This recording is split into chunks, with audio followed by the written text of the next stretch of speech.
Delia. I'm a residential art curator. This is my first video of what I hope to be an ongoing discussion. It already is in my life.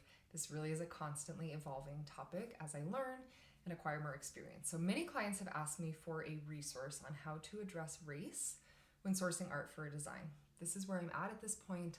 The more that I learn, the more my ideas are able to deepen into nuance, and I think that it's important to share the learning when it comes to understanding how race plays in an art collection.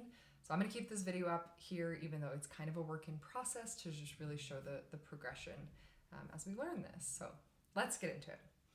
If you're placing art in a home, either as a collector individually or as a designer, you know that art is more than decor. It has cultural, societal context. Knowing how to do that ethically and efficaciously is critical. And really quickly, when I say efficacious, I mean that art is going to serve a purpose beyond aesthetics. It's just the nature of art, and you need to be ready to guide and curate with intention. So to curate art effectively with meaning and resonance, you need to understand context, and race is one of those contexts. When I am working with a client, I always consider relevant cultural background and personal identity, because art is storytelling, and our curated collections are a reflection of the client, the individual, and their aspirations, their values, their story. This is highly nuanced, and it needs to be acknowledged that not all experiences of Blackness, of immigration, of mixed identity are the same. So it's relevant to a person's specific story. And it really matters. I say relevant here because not everyone wants identity to be a component of their art collection. So that decision needs to be really driven by the client and the values that they reflect back. So to put it succinctly, when I am working with a Black art collector, for example, I am neither going to assume that they want art that represents the Black experience, or that I have an understanding of exactly what aspects of the Black experience they want to highlight. That can really only be informed after a long process of uncovering what values they hold, what aspects of their personal narrative they want to share and highlight, what emotional tone they want. So all of those things are the nuance. And when I'm working with a client, that relevant cultural background that I consider really does get uncovered through an extensive inquiry into their layers and the unique aspects of self. I mentioned at the beginning that my clients have asked for a resource on this topic, and I'm doing it here on YouTube because I continue to have conversations with collectors about what kind of representation is appropriate, by which I am mostly referring to portraits and humans as subject matter, and how that coincides with supporting artists of color. It is challenging to navigate this, and I think it's really important that collectors are asking about this, and that anyone acquiring art pieces be willing to dive into this fray. So I think it's awesome.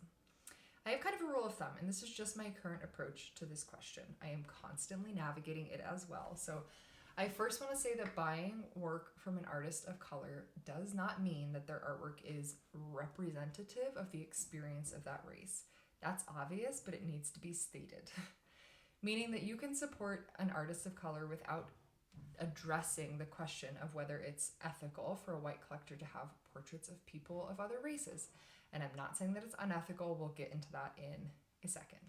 But you can buy work by a queer South Asian mother, for example, and it's a landscape piece. You can also buy work from a queer South Asian mother, and it's highly identity-based.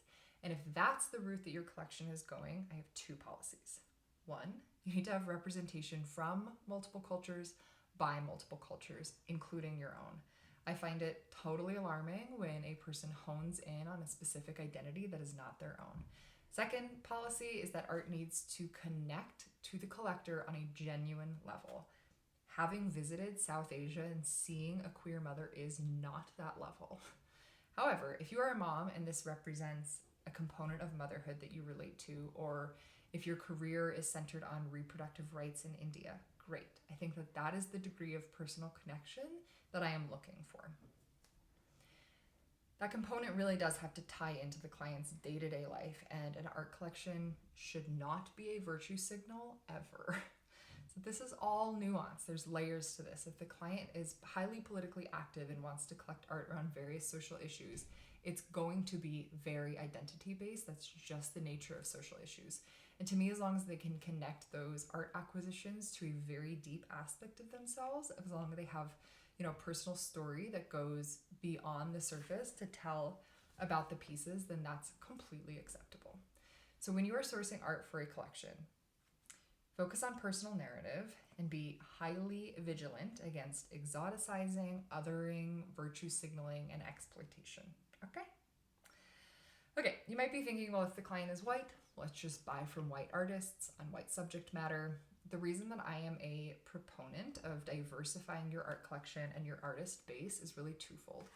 So one, we have to push against the canon. I personally think that we have a responsibility to rebalance the art world, rebalance the representation in the art world, and the economic investment in the art world. And second, art has the power to shift your perspective and your worldview. And in order for that transformation to happen, you have to find connection to pieces of art that are not the obvious choice. Push a little, find an edge and a little tension, and make yourself work to see the connection to another's experience and your own, and then draw that into your heart so that you can talk about this in an authentic way and not need a note card. This is contemporary art. Our world is not made up of whiteness. We have to address race. People and human themes are deeply personal, and our essence and aspirations become more nuanced and complex and rich the more varied our perspectives that we can curate. So back to that landscape by the queer South Asian mother, for example. The lens through which she views the world is going to be different than a queer white dad. Not better or worse, she'll bring a different emotional tone to the piece.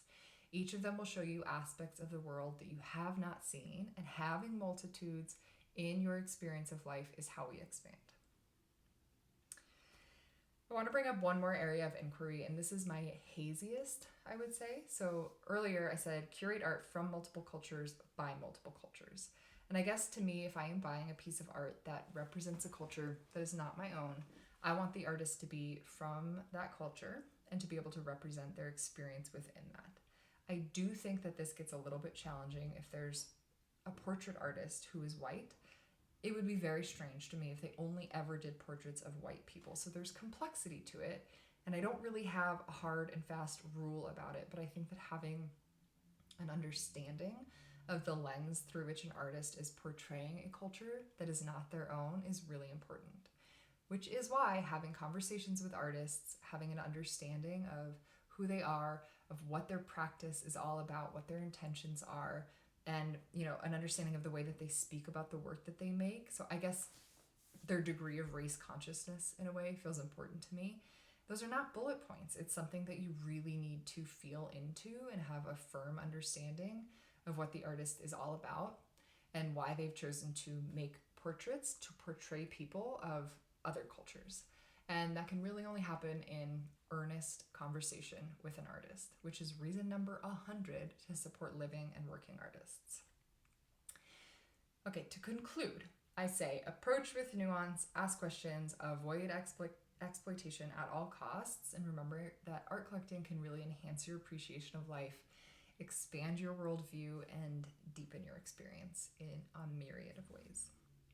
As I said at the beginning, I intend to continue exploring this in my own art curation practice with my clients, and I will share that outwardly with you all as I continue to learn. And if you have any specific questions, I would genuinely love to know what they are and enter into dialogue with you. Thank you so much for watching this. I think that this is a very relevant conversation, and I'm just genuinely so grateful to all of you, to all of the clients who have asked me about this, and each of you who sat here and absorbed and engaged with me. Subscribe for more, say hi in the comments, and I'll see you next week.